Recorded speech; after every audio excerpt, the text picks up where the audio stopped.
Chères auditrices, chers auditeurs, c'est l'heure de votre émission Par ici les sorties à Radio Grand Ciel que j'ai le plaisir de présenter avec ma co-animatrice Dominique Chanfraud. Bonjour. Bonjour, aujourd'hui nous recevons notre invité, le contrebassiste Renaud Barry. Bonjour. Bonjour à tous les deux et bienvenue au studio. Nous allons parler aujourd'hui du programme Bach et Piazzolla, interprété par le Barocco Tango Trio, qui est composé de Guillaume Odo à bandoneon, David Lauwers violoncelle et Renaud Barry contrebasse. Alors, leur concert a lieu à l'UICE, dans la salle Fanon du Centre culturel Edmond de Zouch, le samedi 17 janvier à 17h, organisé par les Samedis musicaux. Oui, faites attention, c'est à 17h le samedi 17 janvier, donc c'est 17 et 17. C'est bien pour se souvenir, mais souvent le samedi c'est le soir, donc faites attention que là, en plein hiver, c'est à 17h. Mais Renaud, c'est une chance de t'avoir avec nous au studio, car cette combinaison Bach-Piazzolla peut surprendre, car pour autant que je sache, à l'époque de Bach, il n'y avait ni tango ni bandoneon en Europe. Peux-tu nous expliquer ce choix bizarre? En fait, il n'est pas si bizarre que ça. Vous allez vite comprendre. Bach, ce qui est vrai pour Bach, c'est que c'est une musique qui est universelle. Et en fait, tous les grands compositeurs qui ont suivi Bach, ils se sont inspirés de lui, véritablement. La question s'est posée à un moment de savoir qu'est-ce qu'on devait jouer comme programme. Oui. Piazzolla, c'était assez évident. Oui. Ça faisait vraiment partie de la musique qui nous était d'accord. Mais ne jouer un concert qu'avec du Piazzolla, pour le coup, ça nous paraissait un peu trop. Donc, on s'est posé la question, est-ce qu'on met d'autres pièces, d'autres compositeurs et tout ça? Et Guillaume Odo, le bandoneoniste, donc, Oui. lui avait vraiment envie de jouer du Bach. Et c'est vrai que comme il se trouve que Piazzolla a été très inspiré par Bach, notamment par les fugues. Il a écrit beaucoup de fugues, Piazzolla. Oui. Ça l'a marqué vraiment dans son étude de Bach. Et on s'est dit, pourquoi ne pas les relier de cette façon-là, avec notre concert. Et ce qui a aussi joué dans le choix d'arranger, de transcrire la musique de Bach, c'est que globalement, en fait, Bach, il écrit une musique qui est très mélodique ou très harmonique, mais pas basée sur les timbres. Donc, il y a beaucoup de pièces. Exactement, oui. Il y a beaucoup de pièces de Bach qui peuvent être jouées en fait par différentes instrumentations. Oui. Or, là, finalement, on a une contrebasse qui fait le continuo, donc ça, c'est très fréquent dans cette musique, la musique de cette époque. Le violoncelle qui fait la plupart du temps le chant. Et en fait, le bandoneon remplace un peu soit le clavecin, et c'est vrai que le son du bandoneon peut se rapprocher un petit peu de cet instrument. Un petit peu, oui, par la dynamique. C'est ça, oui. Et en même temps, ça peut se rapprocher aussi un petit peu de l'orgue. Oui, plus, oui. Et il se trouve que le bandoneon a été créé en Allemagne pour remplacer les orgues d'église dans les églises qui n'avaient pas les moyens d'acheter ou de réparer l'orgue qu'ils avaient. Oui. Donc finalement, le lien avec le bandoneon, il est certes, c'est pas la même époque, mais il est assez direct. D'accord, ok, super. C'est vrai que cela suscite beaucoup de curiosité. Alors, autant nous imaginons très bien le tango de Piazzolla avec votre trio, autant transcrire des œuvres de Bach écrites pour le clavier, c'est une autre histoire. Le bandoneon peut évoquer un clavier, bien sûr, mais cela reste un instrument avant. D'accord? Alors, justement, écoutons votre trio qui fait sonner Bach. Voilà, exactement.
Vous venez d'entendre un extrait d'une sonate pour viol de gambe, interprétée ici au violoncelle, avec pour la basse continue, non pas un clavecin, mais un bandoneon et une contrebasse. C'est un arrangement inédit, je pense, surprenant, qui donne à la musique de Johann Sebastian Bach une couleur totalement nouvelle. Mais on sait que le duo David Douvers, Guillaume Odo existe depuis longtemps autour de la musique sud-américaine. Toi, Renaud, tu les as rejoints plus récemment. Sais-tu ce qui les a poussés à transformer ce duo en trio?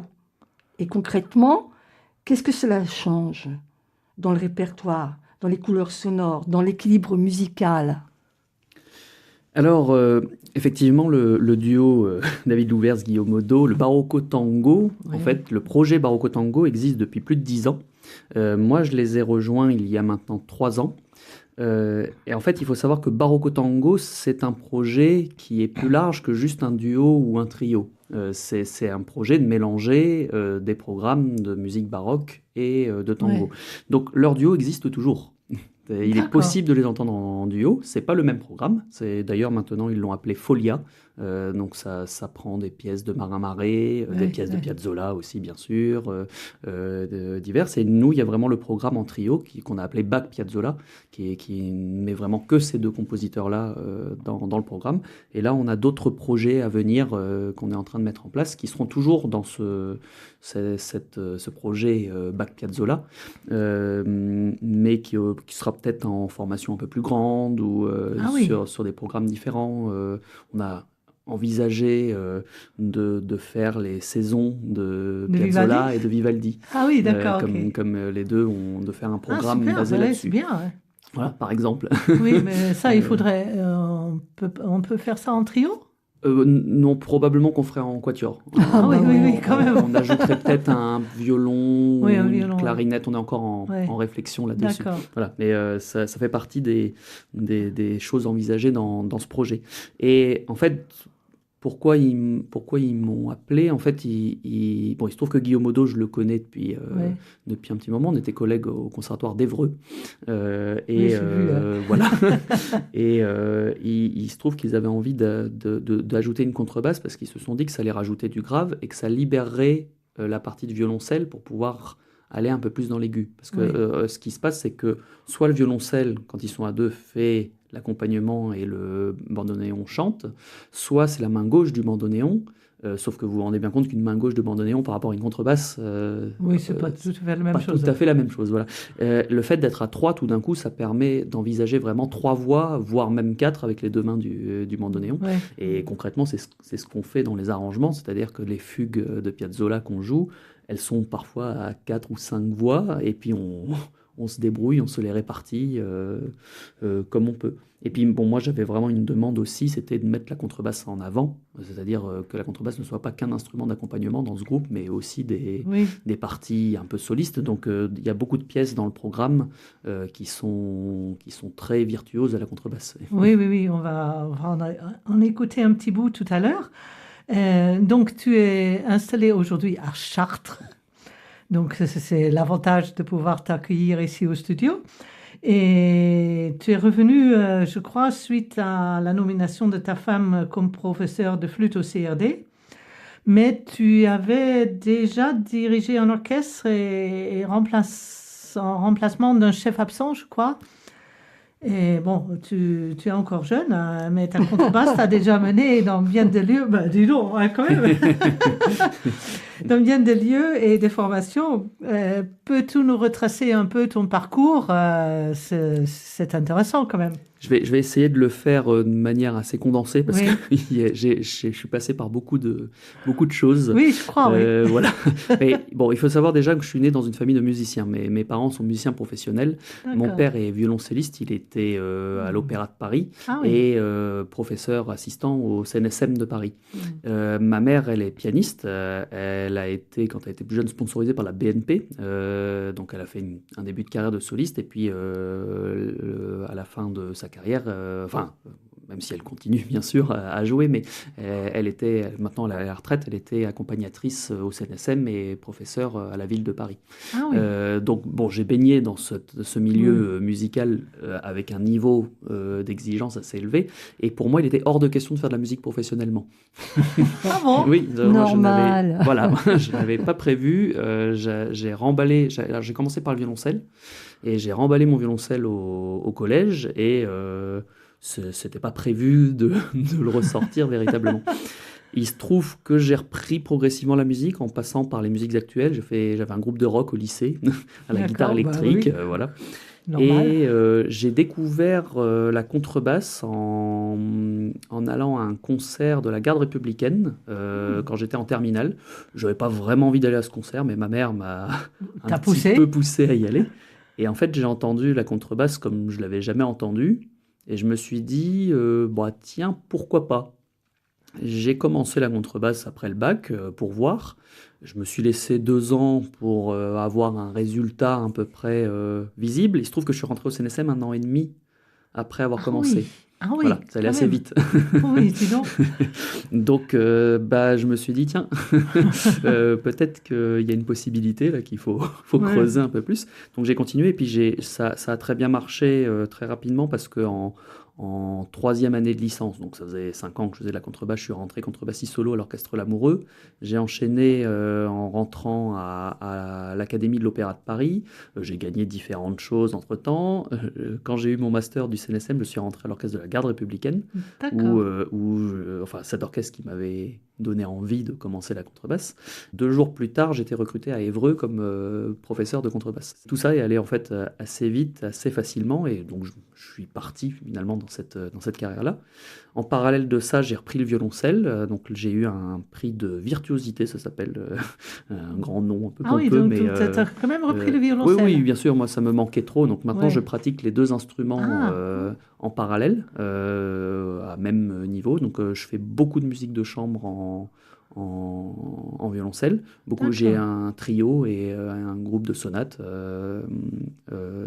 Et puis, en contrebasse aussi, j'ai arrêté la Garde républicaine parce que j'avais envie de concentrer là, ces derniers temps plus sur l'enseignement et la direction d'orchestre, que j'ai commencé un peu plus récemment, on va dire, mais c'est une autre de mes passions. Mais donc, je fais beaucoup de choses diverses. C'est normal. T'es jeune, il faut... faut en profiter, c'est ce que je me dis. Et effectivement, du coup, je suis installé à Chartres, notamment parce que ma conjointe a été recrutée là. On avait envie de s'éloigner un peu de la région parisienne pour avoir plus d'espace, notamment parce qu'on a un petit Marius de 3 ans. Ah oui, félicitations et bienvenue sur notre territoire. Quelle richesse, Yvonne. C'est super. Je propose maintenant que nous écoutions un extrait du grand tango de Piazzolla.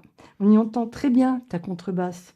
Et même à un moment, on entend ta voix. Mais c'est pas grave, la musique est superbe. Voilà.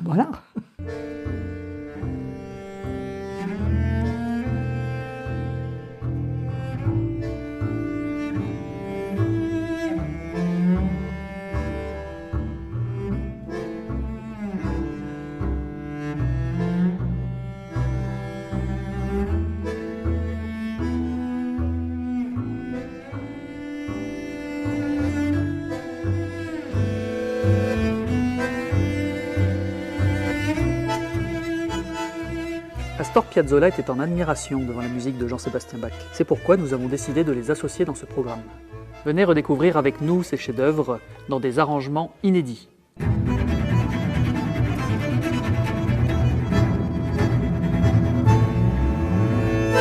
Oui, tu invites sur cet extrait les gens à venir écouter la combinaison Bach et Piazzolla. Invitation que je relaye d'ailleurs très volontiers, mais avant cela, pourrais-tu nous présenter un peu plus tes 2 partenaires, Guillaume Odo au bandoneon et David Lauwerse au violoncelle? Tout à fait. Alors, il y a un aspect que j'aime beaucoup dans ce trio, c'est qu'on se respecte énormément, on s'apprécie beaucoup. Et donc, on se chamaille beaucoup. Vous savez, on dit qui aime bien, châtie bien. L'amour. Voilà.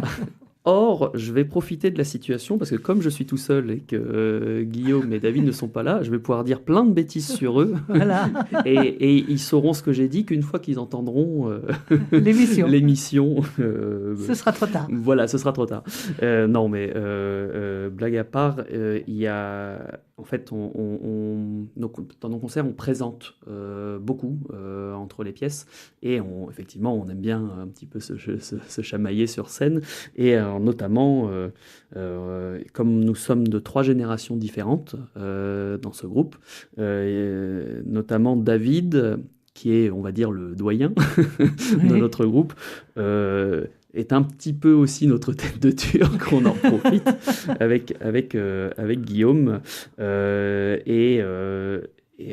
Bien entendu, on se permet de le charrier parce que c'est un musicien exceptionnel qui a une carrière gigantesque.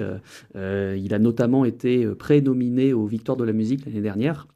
Ah oui, oui. L'année dernière. L'année dernière, oui. Alors vous savez, il y a les nominés, c'est les 3 qu'on voit, oui, ça, et puis juste avant, il y a la liste qui permet de... Voilà, donc David était dedans, voilà. Si vous voulez en savoir plus, il vaut mieux aller regarder son CV sur Internet, parce qu'il y aurait trop de choses à dire, mais il a fait énormément de choses. Guillaume, quant à lui, c'est pareil. Je pense qu'on s'entend bien aussi parce que tous les 3, on aime bien faire beaucoup de choses différentes, et autant dans l'enseignement, dans la transmission, que dans les projets assez originaux. On essaye de transmettre quelque chose tout le temps, que ce soit sur scène ou avec les élèves, quoi. Parce que aussi bien David que Guillaume enseignent aussi. Oui. Exactement. Ils sont où ? David est professeur à la ville de Paris, au conservatoire du 17e, et il enseigne aussi à l'école normale. D'accord. Cortot. Oui, Cortot, oui. Voilà. Guillaume, lui, est professeur donc à Évreux, où nous nous sommes rencontrés, et aussi au CRR de Cergy. Voilà, et puis donc moi je suis professeur à Rueil-Malmaison actuellement, au CRR de Rueil-Malmaison. Donc oui, c'est l'enseignement. D'ailleurs, c'est des grands sujets de discussion quand on part en voyage, de savoir comment il faut faire. On n'est pas toujours d'accord, mais c'est bien d'échanger. Oui, complètement. Ça permet de construire quelque chose et d'avoir d'autres idées. Complètement. Et il y a un aspect que je trouve très intéressant dans la musique de manière générale, et qui se vérifie avec ce groupe, c'est que quand on joue ensemble, les différences d'expérience, d'âge, tout d'un coup disparaissent. Parce que on partage tout d'un coup la même chose. Oui. Un moment, quoi. Un état, quelque chose en fait, ça va plus loin que les mots, quoi. Donc, c'est difficile de trouver des personnes avec qui on est d'accord sur la façon de travailler, et sur la musique, et sur les rapports humains. Il se trouve que dans ce groupe-là, on est tous les 3 vraiment sur la même longueur d'onde. Surtout que vous êtes de différentes générations. Complètement. Donc c'est étonnant, c'est superbe. Mais oui, on s'apporte beaucoup. Oui, c'est ça, oui.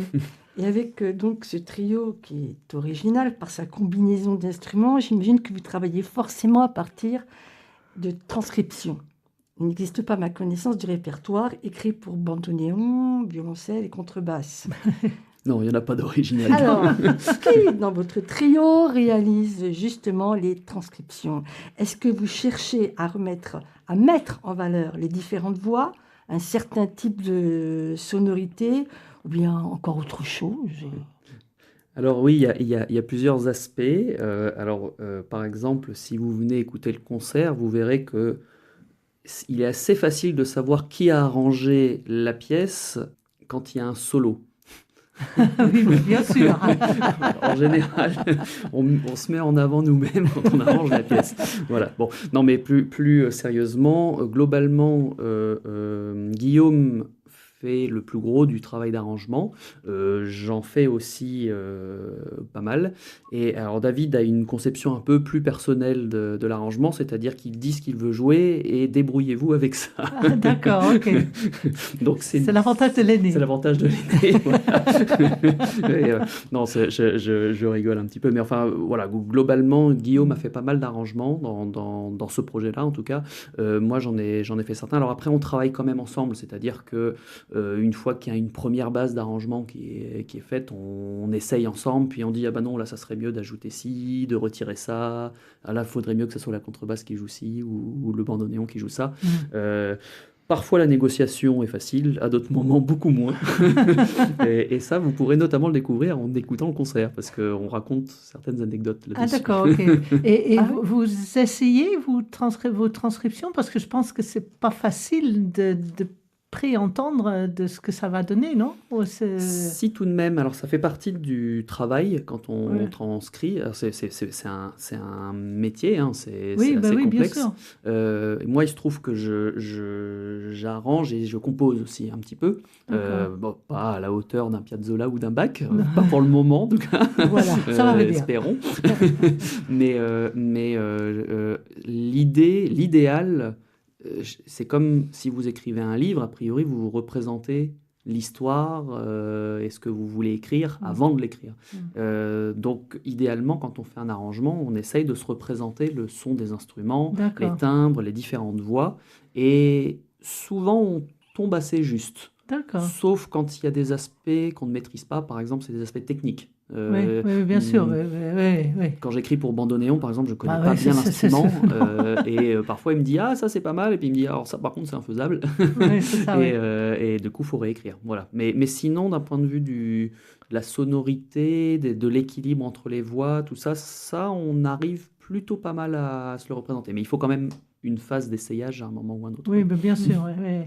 Alors, revenons sur Piazzolla. Piazzolla était lui-même un excellent bandoneoniste. J'arrive pas à le dire. Bandoneoniste. C'est long. C'est compliqué à dire, oui. C'est une histoire à ne pas faire de bandoneon. C'est ça.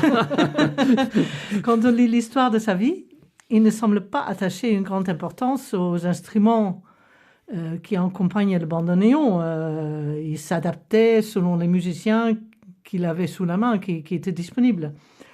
Et ça, jusqu'aux années 80, je pense, où il reconstitue un quintet qu'il avait avant, avec de jeunes musiciens de Buenos Aires, pour jouer ce qui, entre-temps, est devenu le Tango Nuevo. Dans ce quintet, il y aura le violon, le piano, la basse, la guitare et bien évidemment le bandoneon. Pourtant, c'est à cette époque aussi qu'il écrit une véritable sonate, appelée le Grand Tango, mais il a écrit apparemment pour Rostropovitch, donc pour violoncelle et piano au bandoneon, je suppose. Plutôt, piano, au départ. Oui. Donc, qu'en dis-tu, Renaud? Parce que c'est un peu... c'est un personnage qui est quand même complexe, Piazzolla. Tout à fait. Alors, déjà, il faut parler un tout petit peu du tango argentin avant de parler de Piazzolla. Oui, d'accord, ok. Il se trouve que je suis allé à Buenos Aires pour faire une tournée de concert. Ah, d'accord. Et voilà, donc j'ai pu voir un peu en vrai comment ça se passe là-bas. Et en fait, le tango, c'est culturel. C'est-à-dire que vous prenez un taxi, le conducteur de taxi chante du tango. Quand on va dans des milongas, donc c'est l'équivalent de boîte de nuit, mais pour danser le tango, c'est très souvent joué par des musiciens live. Il peut y avoir un DJ en début de soirée, par exemple, qui passe des musiques, puis après des musiciens live qui viennent. Et ces musiciens peuvent être aussi bien des professionnels que des amateurs qui habitent pas loin et qui veulent participer. Et les formations, elles peuvent être très diverses. C'est beaucoup de musique chantée. Le tango, il se trouve que c'est devenu de plus en plus instrumental, mais c'est beaucoup une musique chantée parce que ça défend en général 3 grands sujets. Ça va être l'amour, la mort et la politique. Ah bon? Oui. J'adore. Ah ouais, non, alors, ce qui est assez incroyable là-bas, c'est que pendant les concerts, quand un chanteur défend, il peut défendre ses idées politiques en chantant, et le public réagit. Quand le chanteur dit quelque chose, le public, oui, c'est vrai. Ah oui, d'accord, Oui, ok. ça C'est réagit. forum. Oui, c'est forum, c'est très, très vivant. Moi, j'aime beaucoup cet aspect de la musique parce que finalement, la musique de chambre, comme on l'appelait avant, ça se faisait du coup dans des chambres et les gens mangeaient en même temps, parlaient. Si jamais ils aimaient bien un mouvement, ils bissaient le mouvement, donc on pouvait refaire une deuxième fois le même mouvement. Il n'y avait pas du tout ce côté comme aujourd'hui où on joue les mouvements les uns à la suite des autres sans que personne ne parle. Et finalement, dans la musique tango, il y a vraiment cet aspect-là, quoi. D'accord. Tout le monde participe en dansant. Oui. Piazzolla, en fait, il avait envie de composer véritablement. Il voulait pas faire du tango, il voulait composer comme un vrai compositeur. Il est venu faire ses études en France pour ça. Et tout son travail, ça a été vraiment d'emmener le tango sur la scène internationale avec un tango qui s'écoute dans les grandes salles de concert et pas qui est joué seulement dans les milongas. C'est pour ça tout son répertoire, notamment le grand tango de Piazzolla, s'inscrit dans cette idée-là. Dans cette manière. D'accord, ok. Merci. Donc, vous avez entendu 2 extraits joués par le trio Barocco Tango que vous pourrez voir et entendre le samedi 17 janvier à 17h dans la grande salle du Centre culturel Edmond Dezouche à Lucé. Tous les renseignements et billetteries sont sur le site www.samedimusicaux.fr. D'accord, exactement.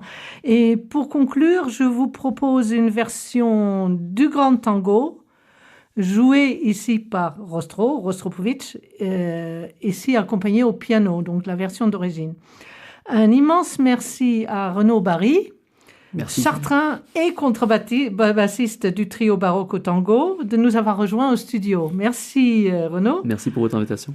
Et ainsi que Dominique Chanfraud qui a réalisé l'émission avec moi. Merci Yvonne. Et évidemment Simon Martin qui, comme toujours, nous a assuré la technique. Patiemment. Oui. Et avec nos souhaits pour une très belle année, nous vous disons au revoir et à la prochaine fois. Et je dirais place à Monsieur Rostropovitch dans le grand tango.